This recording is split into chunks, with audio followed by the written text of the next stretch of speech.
People have been making cider for thousands of years, and they never had any of the tools that I am talking about here. Nor did they have culture yeast. It was all wild yeast, and they made perfectly fine cider.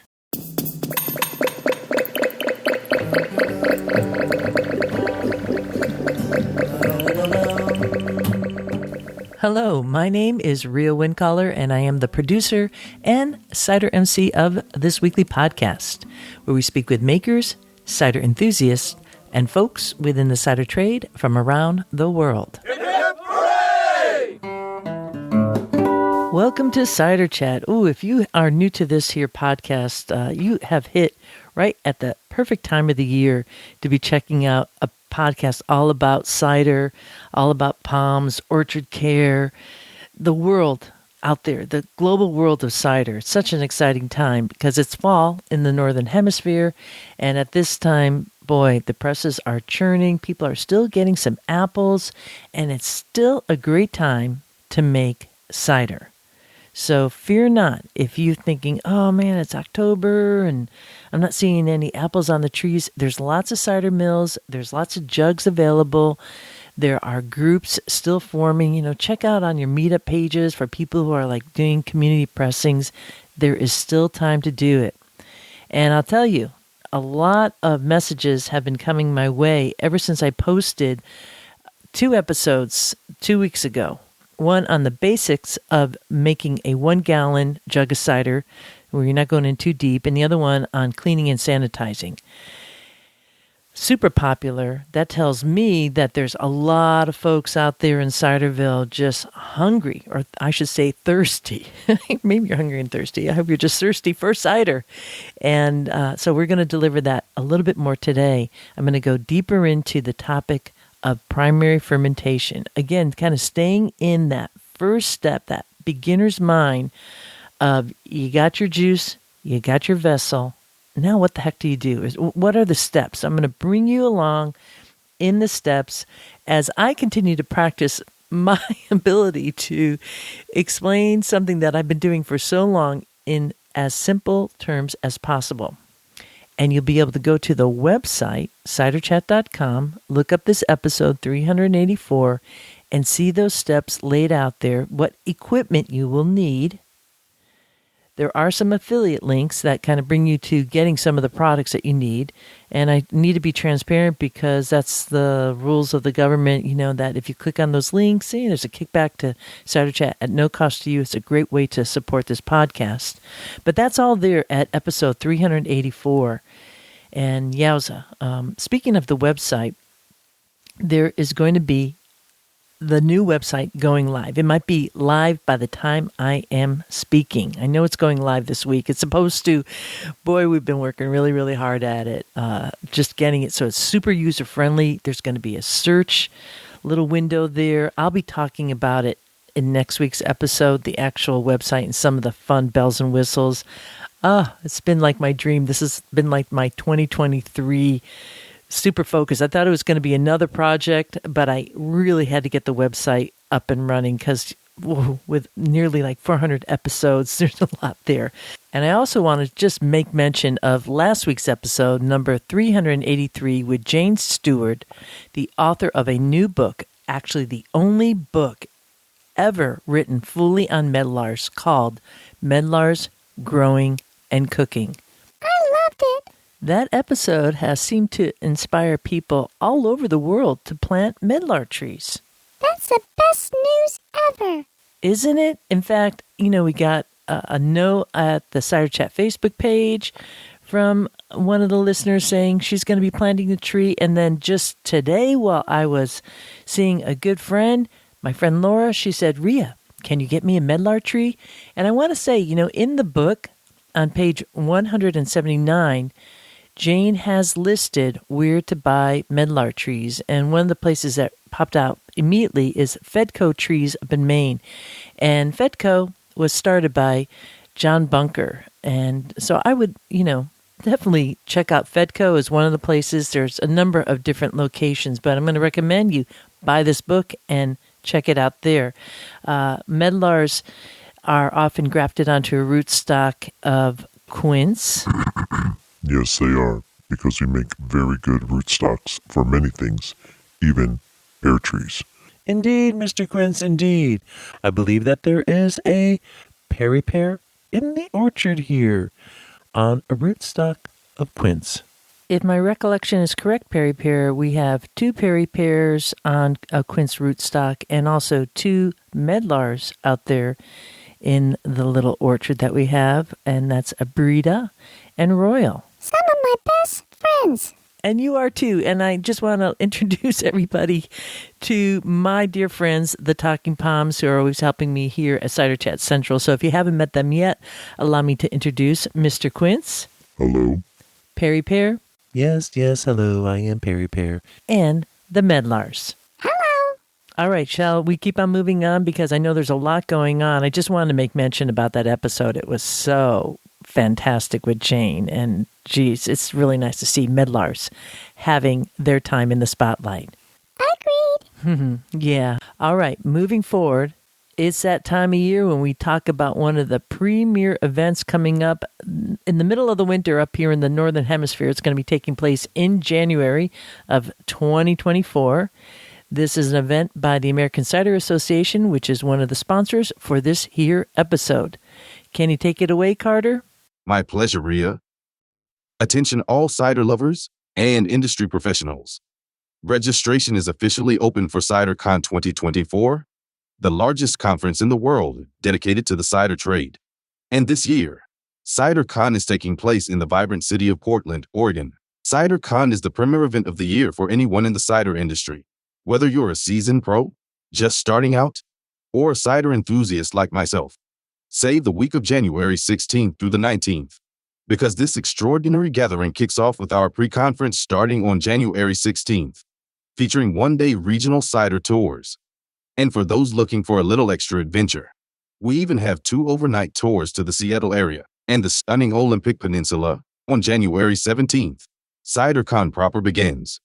Expect 3 full days packed with seminars, tastings, and keynotes, all held at the Oregon Convention Center in Portland. CiderCon is hosted by the American Cider Association, an organization of cider and perry producers in the United States. The ACA's mission is to grow a diverse and successful U.S. cider industry by providing valuable information, resources, and services to the members, and by advocating on their behalf. Mark your calendar and register now to take advantage of the early bird registration pricing. That's right. Savings are just a click away at ciderassociation.org. Don't miss out on this opportunity to be a part of the largest gathering of cider professionals in the world at CiderCon 2024. It's more than just a conference. It's a community, a learning experience, and a celebration of all things cider. So, whether you're looking to expand your knowledge, grow your business, or simply indulge in the world of cider, this is the event for you. Portland is calling, and CiderCon 2024 is the answer. Cheers to cider and a conference unlike any other.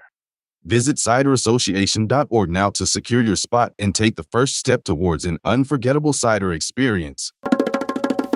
And we're going to be having an upcoming episode with Michelle McGrath talking all about the American Cider Association and CiderCon. I can't wait for that conversation. In the meanwhile, I want to read a little email that came in to me from a new patron of Cider Chat. Cider Chat has a number of different ways that you could support this podcast, which is listener supported. And one is a website called Patreon and helps content producers like myself keep on doing the work that I'm doing here at Cider Chat Central. And Antoine just signed up. He's up in Canada, up in Montreal, and he wrote, I'm new to the cider world in general. I started making cider in 2021 and got hooked almost instantly. It became a passion of mine and made me rethink my career. By 2022, I was taking cider courses given by the Cider Institute of North America, and it's during that time that I found Cider Chat. I was looking forward to expand my horizon on cider while doing my regular day things. It's been quite enjoyable to listen to Cider Chat while driving and such. I got myself hired in a cidery as my second job. That is so cool. And I spend my weekends there usually to learn a bit more. All in the goal to open a cidery myself. I drink all ciders, many ciders for many situations. So true. But Antoine goes on to write that acetic acid in his cider is a no-no so far. Oh dear. You're going to pass on the Spanish styles and the sour ciders in general? Oh, Antoine, look, I'm very curious. Have you ever visited Asturias or the Basque region of Spain? Because until one actually sits in that environment, I think this is so true about so many different things, and tries the food, has the camaraderie that happens in these beautiful little restaurants all over the map, like in the city of Gijón. You have somebody like pouring you the high pour, the sidra. You might change your mind. I have known more than one person who has traveled there and it's like turned their whole mind around. So, we never say never, I guess, right? I always ask patrons if there's anything they'd like to hear. And he wrote that there are a few things I'd like to hear about, but I'm afraid that it would be too technical to appeal to the majority. Oh, that's why people go to CiderCon. And therefore, he continues with, I will simply let you roll out the usual gold. Aw. Well, thank you so much for taking the time to write. Thank you for becoming a patron. And for all the listeners out there in Ciderville, if you get value from this podcast too, do consider becoming a patron of this podcast. You could check it out at the Cider Chat Patreon page, which is spelled Patreon. Google that. Or just hit the donate button at ciderchat.com. Walk into the orchard. And I have another email from our friend Marcel in the Netherlands. He has a cidery. You might recall, it seems like 3 seasons ago or something like that, that he had sent me a bottle of his quince liqueur, which was so dreamy. Oh, boy, I really stretched that down to the final sip, Marcel. And so he has sent an update, and it's really provides a good overview of the scene. So let me go right into it. He writes, first of all, we are so grateful our company survived the COVID times. There was a period in 2021 that I was certain we were not going to make it through. And it was hard. It took its toll on my family, life, and everything. Yes, everything changed. Our business, fresh herbs and edible flowers, disappeared as snow in June. From 80 products to only 6 to 7 are still grown. Wow. Cider got attention in this strange period, and it gave us energy. Regularly, visitors came by train, traveling great distances to taste our ciders, and this gave us some new ideas. Marcel writes that they opened a shop, which was only open for a few days, and then it evolved into a bigger shop, and then it stayed open for a whole week. And he continues on with, we started building, of course, all by ourselves, since there was simply no cash for external labor or contractors. We built our shop in the greenhouse surrounded by exotic fruit trees and plants that are too vulnerable for the outside climate, but will thrive in an unheated greenhouse. Last spring, we planted a diversity of grapes, soft fruit, peaches, persimmons, pawpaws, figs, blueberries, asparagus, etc., which are developing very nicely. There's a lot of walking and bicycling done here in the Netherlands, so we also made a terrace outside in our newly planted orchard, but also in the greenhouse. Then came the biggest surprise. We applied for permits, first the shop, then the gastronomic part, and just got them, like it was no problem at all. We even got a small financial injection by our province to promote tourism in the region. Whew, that's good news, huh? This means we now have our own tasting room under glass. Our shop is filled with all kinds of local produce, from wine, beer, to chutneys, cheese, juices, etc., meat, dairy, mainly from very small local producers that make high-quality products with a lot of love. All things considered, we have a very nice development here and thrive on the positive reactions from our customers. It is still small and growing and is all done with our own input, especially my dear wife, Yvonne, and my mother, just turned 80. Yay! Who take care of the shop and the terrace. I manage all the rest, and for the agricultural part, we found a self-employed entrepreneur with a lot of experience. Financially, it is still a big struggle. A lot needs to happen to get back to pre-COVID levels, but we see a bright future with a lot of fun coming towards us. I am still making cider, and the equipment I mentioned before for making a little sweet, pasteurized, and carbonated cider is still unused. It seems to be very difficult for my brain to make cider that is not of my own personal preference, which is mainly the dry bottle conditioned stuff. The good news is that people seem to like it. The first thing they say often is, "I would like to try some cider for the first time, and I hope it is not too sweet." Ooh, Marcel, I got to repeat that. People are coming up and asking to try cider for the first time and hoping it's not too sweet. That is music to Ciderville's ears. He goes on with, needless to say, that is like music to my ears. So, same tune, buddy. Okay, the different ciders are growing in popularity. We do a lot of tasting and sell most of them in our own store. Some restaurants are getting used to the idea of cider too. This year, something made me very happy. I sent 3 to the International Cider Challenge in the UK, and they came back bronze, and silver. Who would have dreamed this from a place with no cider history at all, but seemingly a very nice diversity of heirloom apples and landscape variety? The first cider in wooden barrels is almost ready for bottling. I top them off and taste them every 2 weeks. They seem to be stabilizing at a nice taste. At least I think so. They have been in there for 18 months, inspired by the Ryan Monkman series in your podcast. Thanks, Ryan. Then there is apple brandy coming soon, and of course, eau de con, and that's the quince that I talked about, and lots more things that we are going to do with quince. Wow, Marcel, I'm clapping my hands right next to the microphone here. I really appreciate you writing and giving us an update. It's so informative to hear these different messages from different parts of the world and helping us all stay connected.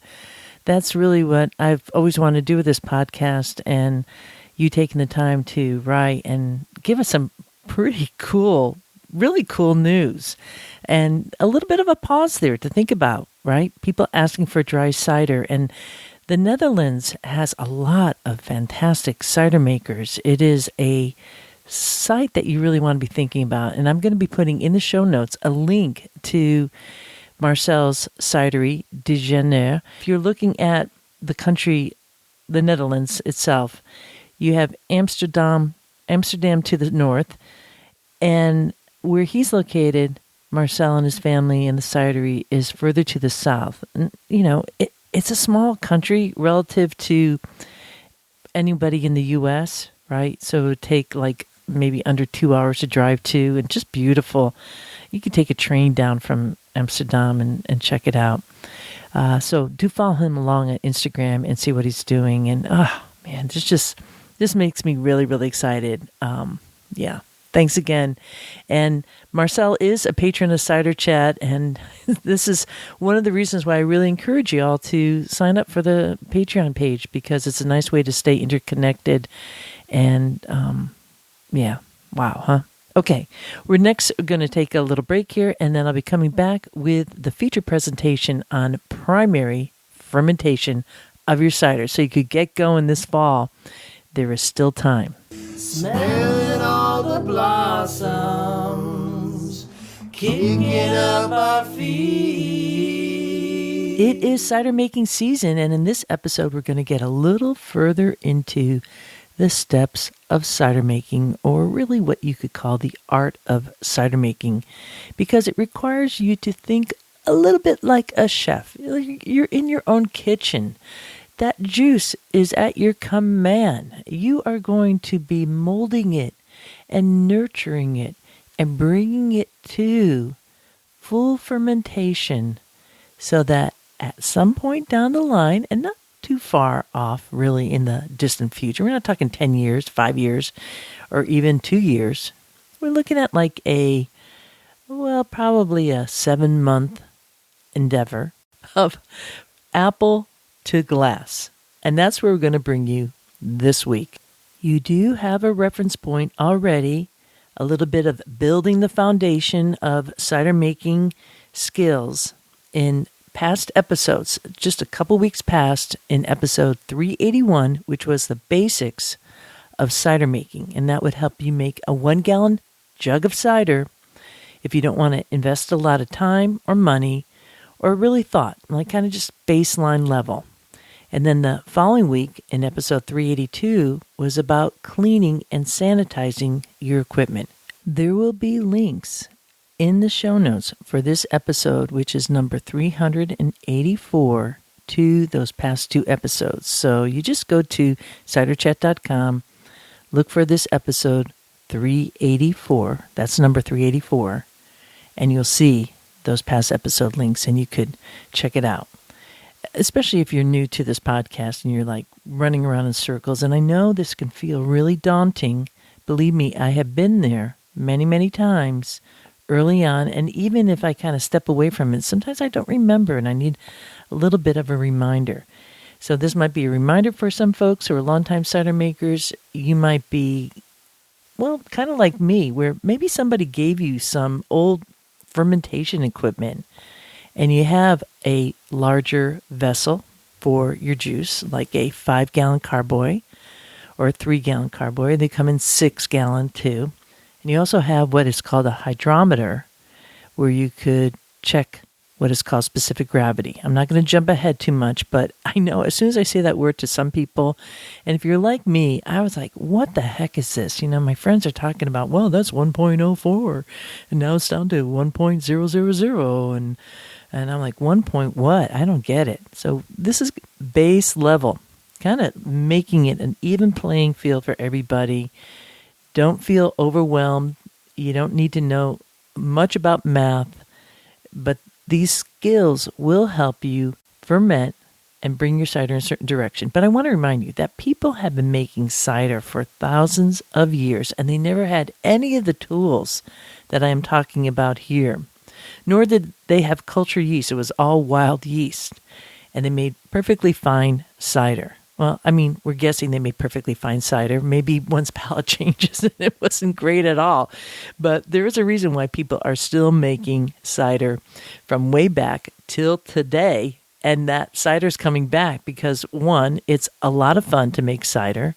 You know, you get to understand how it works, how sugar is converted into alcohol. Then you end up with a product that you could drink and share and bottle and have like a nice conversation with folks. So there's a lot of pluses here.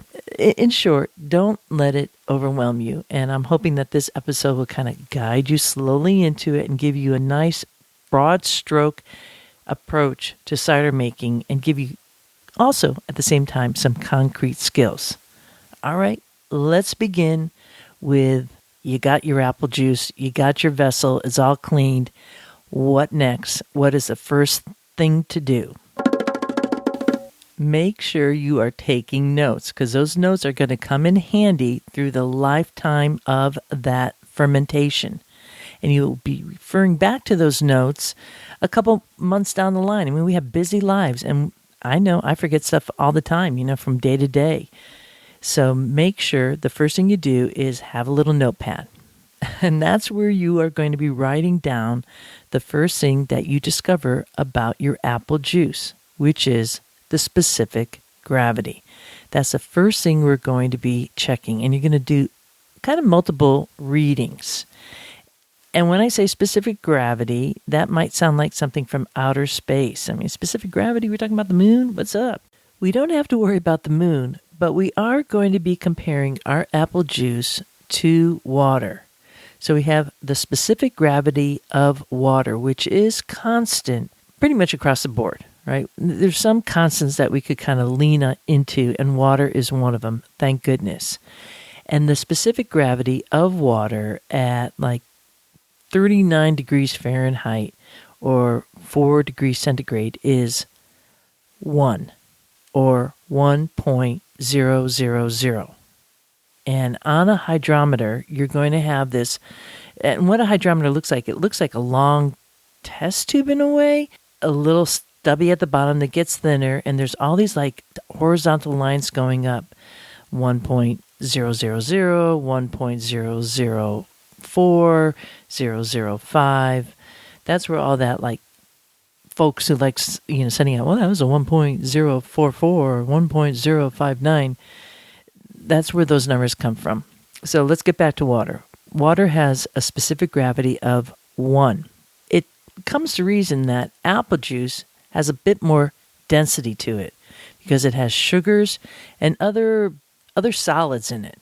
So it's going to be denser. I mean, you just get a glass of apple juice and hold it up to water. One you could see through, and the other you pretty much can't see through, especially if it's fresh pressed apple juice. There's a lot of particles in there and nutrients, all that jazz. And so classically, it's always going to be a lot higher than 1. The question is, how much higher is your apple juice before it starts fermenting and anything starts changing in the chemistry of that liquid? What is the specific gravity? You really want to know that. And for standard fresh pressed apple juice, a blend without any additional sugars, typically you will get a specific gravity in the range of 1.045 to 1.055. So let's just call it 45 to 55. That's a lot more than water, which is at 1. And that converts in terms of alcohol by volume, and I'm going to have a little conversion set up. You could do the math. But if you have a specific gravity of, let's say, 50, 1.050, then you're going to be able to have a finished product of 6.56% alcohol by volume. I should really call that the potential alcohol by volume, that 6 point something percent, right? And that original reading that you took before you did anything to your apple juice to start fermenting it, that original specific gravity is called the original gravity, or OG. The original gangsta of gravity, the OG. So that 1.050 is the original gravity. And the final gravity is called the final gravity, the FG. So as you're watching your cider ferment through primary and secondary, we'll get to that eventually. But just know, during those months, your final gravity is your FG. So you have your OG and your FG, and there's a little calculation I'm not going to get into. It'll be in the show notes of finding that potential alcohol by volume, the ABV. And these are the ABCs of the ABVs, isn't it? It sounds kind of complicated, but it's not. But the first thing you're going to need to do is get that hydrometer. Maybe that's what I should have said. Before you start taking notes, you got to go shopping now. Or maybe you could borrow a hydrometer, or somebody has one kicking around. I know I have a couple extra ones I'm always looking for homes for. It happens like in the fermenting world. Don't be afraid to ask people for that. Some folks will kindly check the specific gravity at a cider mill. So when you pick up the juice, you already know, you have an idea what the specific gravity is.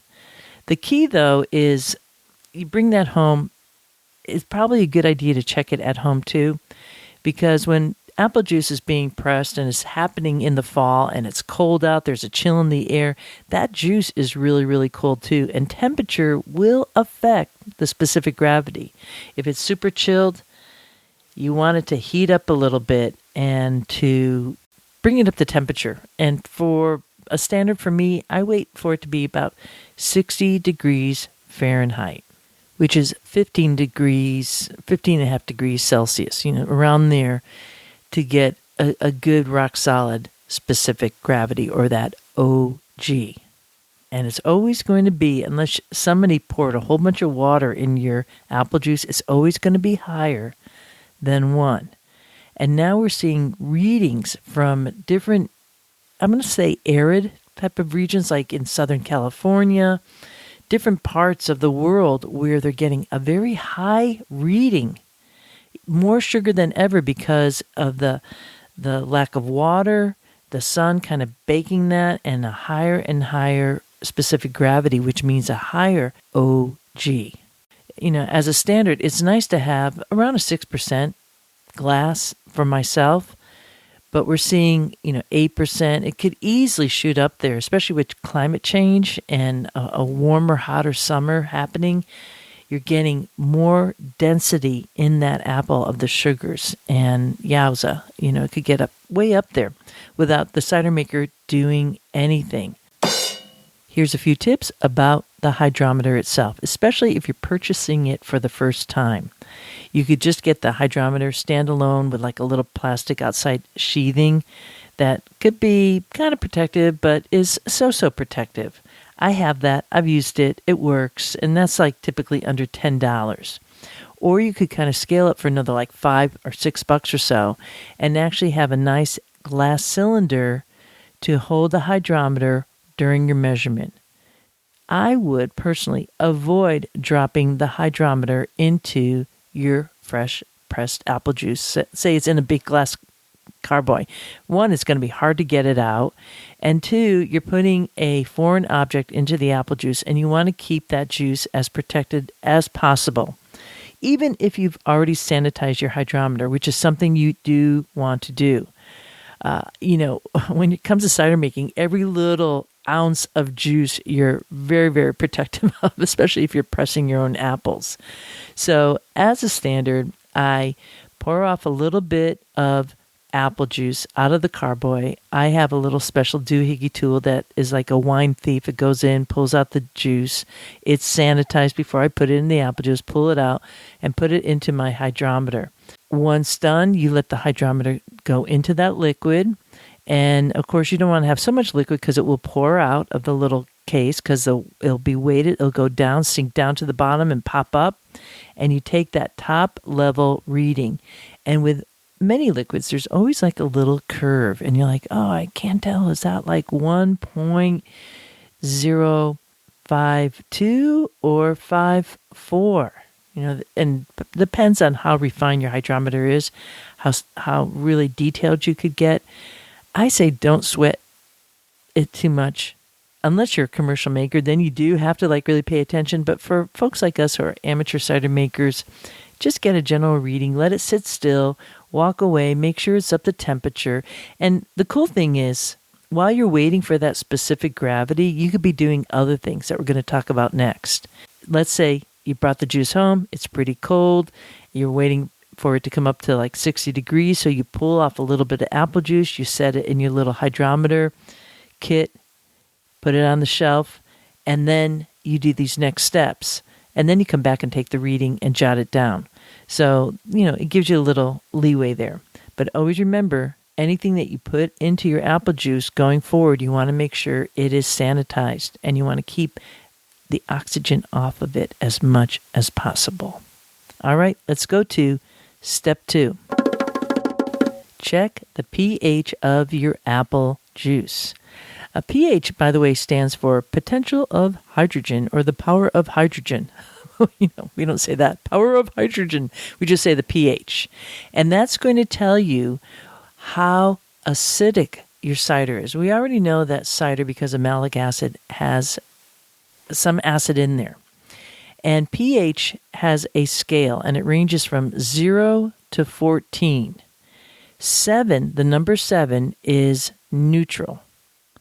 And so anything less than 7 indicates an acidic solution. And by and large, with cider, you're going to have a pH of 3.2 to 3.8. And yeast really thrives in a slightly acidic environment. And we want that yeast to thrive because it's the yeast that is converting the sugar into alcohol. And that's why it becomes from apple juice to cider. So we want some acid in there. If the pH is too high, you might run into a fermentation issue, and the cider can be open to more like spoilage, little microorganisms that create spoilage. The opposite can happen if the pH is too low. Then there's no activity with the yeast, and it's going to kind of start flabbing out, and might really mean that the cider at the end is going to be very tart tasting. So pH is important. As a rule of thumb, you want it to be 3.2 to 3.8. Folks often shoot for 3.7 as a standard for pH. The way you measure pH is you need, one or two things. Starting out, I always had a pH test strips, and they're little long, thin test strips, and you just use that solution left over from the hydrometer and just plug it in there, and I'll have a little reading. It comes with a little chart and tells you what is going on. Or you could get a digital pH meter. So just like with all the equipment you're using, the hydrometer or the pH strips or anything like that, if you're going to be dipping the strips into the cider, into the apple juice, you want to make sure that you've pulled off some of the juice to another container, so you're not putting any possible contamination elements into your apple juice. And if you're doing the pH meter, you're pulling some off, putting it into the meter. Write down what your initial reading of the pH is and compare it. Is it between 3.2 or 3.8? If your juice is outside of that range, you probably want to consider to adjust it. And you could lower the pH with malic acid. Now, again, right, I said commonly it is found in apples, right? Malic acid, malice is the name of apples, malic acid. But remember, when you're using any of these adjustments, malic acid, a little bit goes a long way. For the most part, many cider mills are going to already have that all measured for you, but this is important. You want to know where that is. It's going to give you that finished product. Some regions of the country in the U.S. have really high acid in their cider.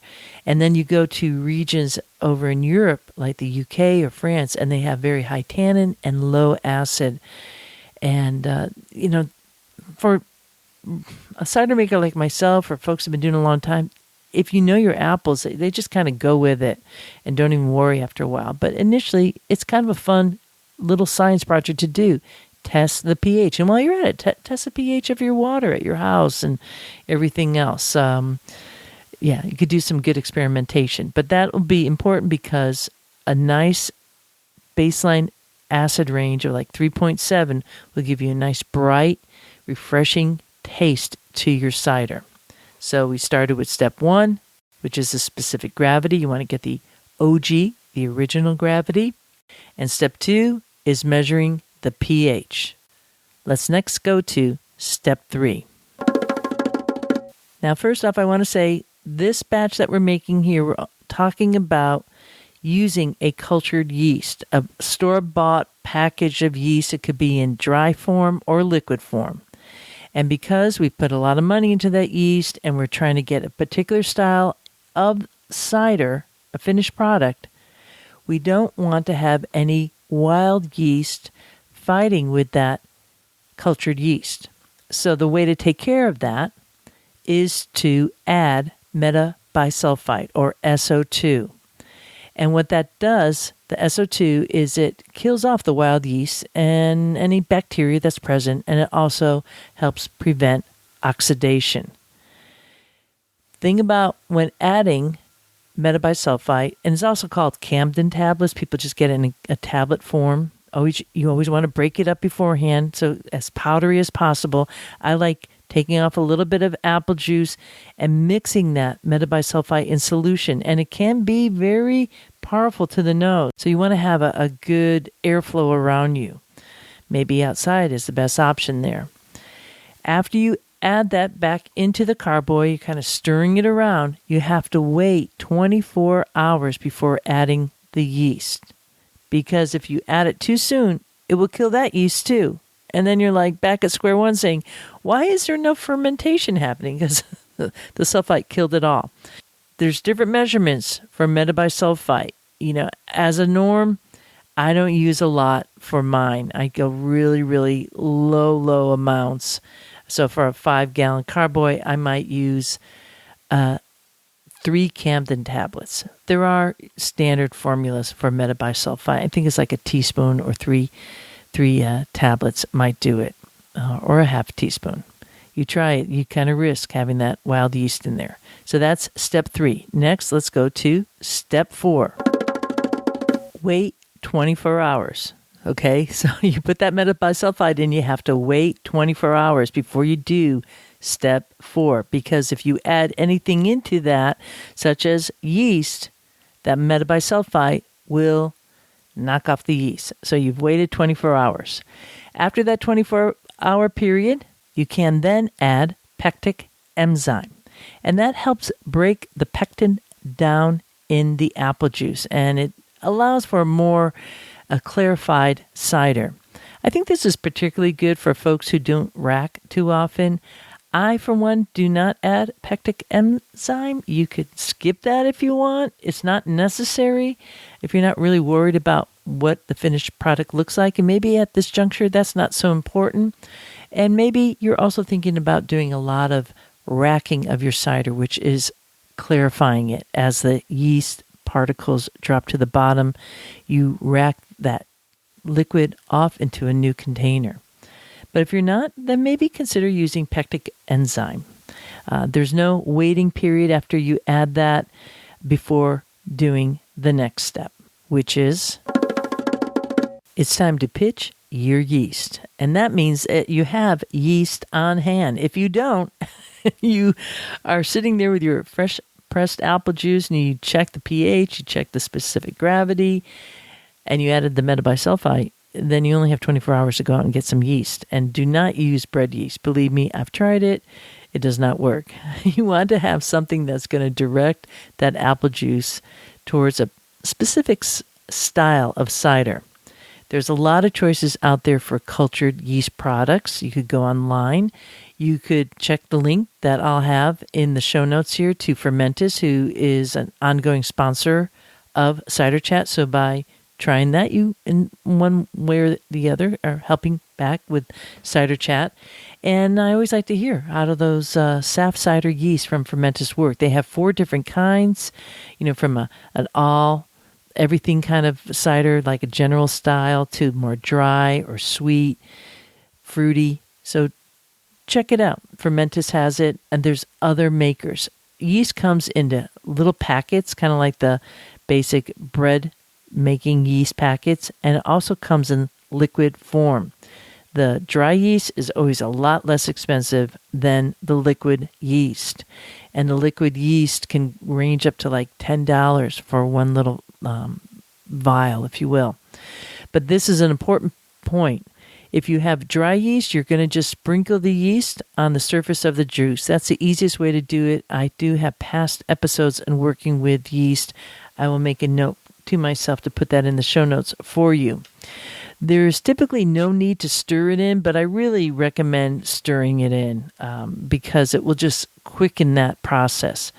And for myself, personally, I pull off again some apple juice and I mix the yeast in and kind of start creating what we call a slurry, and then pour that back into the container and let it go. Because you want to bring it into primary fermentation as quickly as possible, because that reduces the chance for oxidation and also to avoid other microorganisms from taking over and taking your cider on a journey that you don't want it to go on.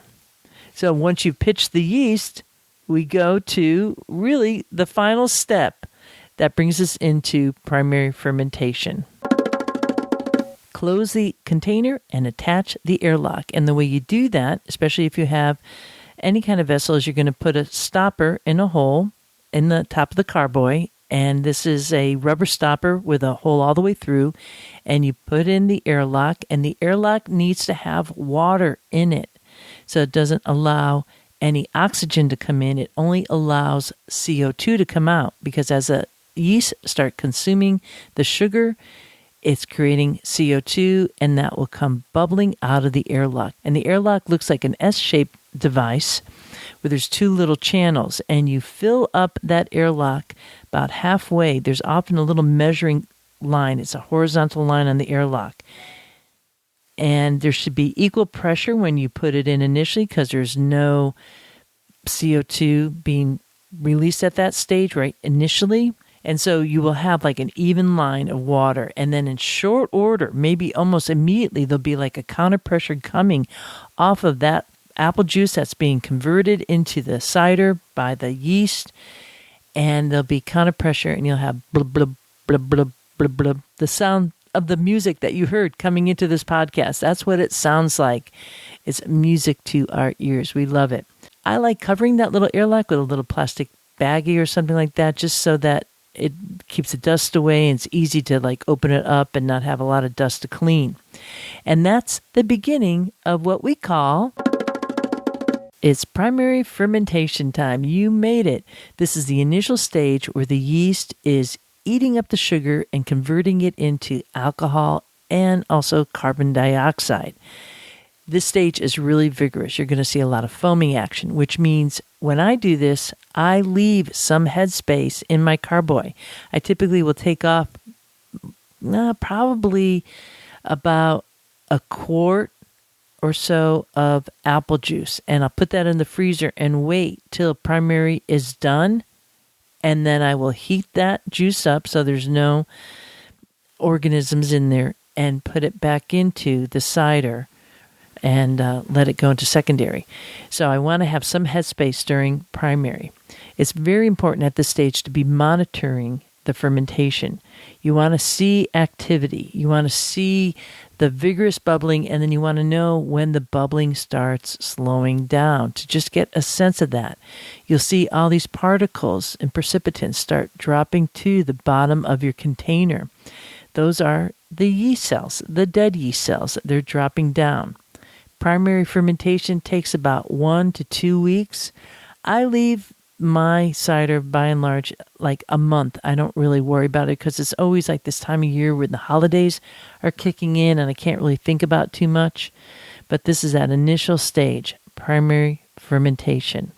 In the next episode, we're going to be talking about secondary fermentation and some of the things you could do once things slow down.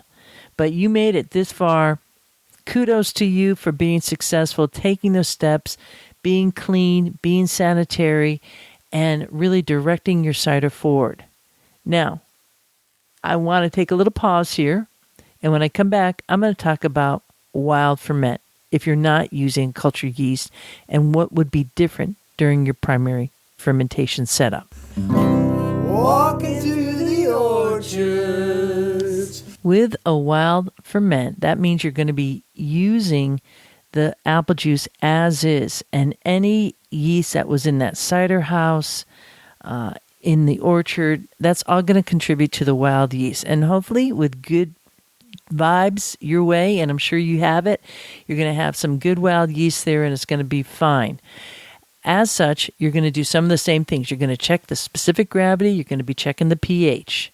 You're not going to be adding any metabisulfite or Camden tablets. You skip that because you don't want to kill your wild yeast. And then essentially it is attach the airlock and let it go. There is a difference though to be aware of, so you don't get too nervous when doing a wild ferment. It takes longer, typically, for the wild ferment to get going. When you add a cultured yeast to your apple juice, there is initiation right away, and it's going munching. You have like a superpower kind of yeast going in and taking over. With the wild yeast, they're having a little conversation in that apple juice and saying, who wants to go first? Who wants to go second? Because there's probably a couple wild yeasts. And then it starts rolling, and it will then start getting vigorous also. The difference, though, is that primary fermentation with a wild yeast will take longer than 1 to 2 weeks. That's where it will often go like a month or a month and a half with a wild ferment when you're still in primary. So there is a little bit of a time difference there. It's a slower ride with the wild, but you have other benefits and a much quicker ferment with a cultured yeast. It kind of makes sense, right? And one last piece that I do want to address is the temperature of the room where you're doing your primary fermentation. At this stage of the game, yeast really kind of likes a little bit of warmth. You don't want to go too hot, nor do you want to go too cold. And I would recommend if you could find a little spot in your home or perhaps in your basement around 60 degrees to 55 degrees that would be nice, right? Keep it that temperature. Back in the day, I used to think, oh, treat it like my bread yeast, and I would put it next to my wood stove. And I think I really set a lot of people in the wrong direction there, including myself. I mean, it's not that, the cider still came out really, A-okay. But a lower temperature is better. So around 60 to 55 degrees is wonderful. And in Celsius, that would be in the range of 12 to 15 degrees Celsius. So that's it for primary fermentation. You are on your way. Make sure to always look at ciderchat.com. There's lots of past episodes with Ryan Monkman and the Ask Ryan series, all on cider making. Really specialty, both for enthusiasts like myself and commercial makers to really up-level your skills. But at this stage, you're doing fine. And I'll talk to you next time about secondary fermentation of your cider. And with that, I leave you here. This is Rio Windcaller signing off for now. Looking forward to seeing you in Ciderville. Drink it like this. There is a reason why we do it like this. There is a reason why we do it like this. There is a reason why we do it like this. There is a reason why we drink it like this. There is a reason why we do it like this. Yeehaw!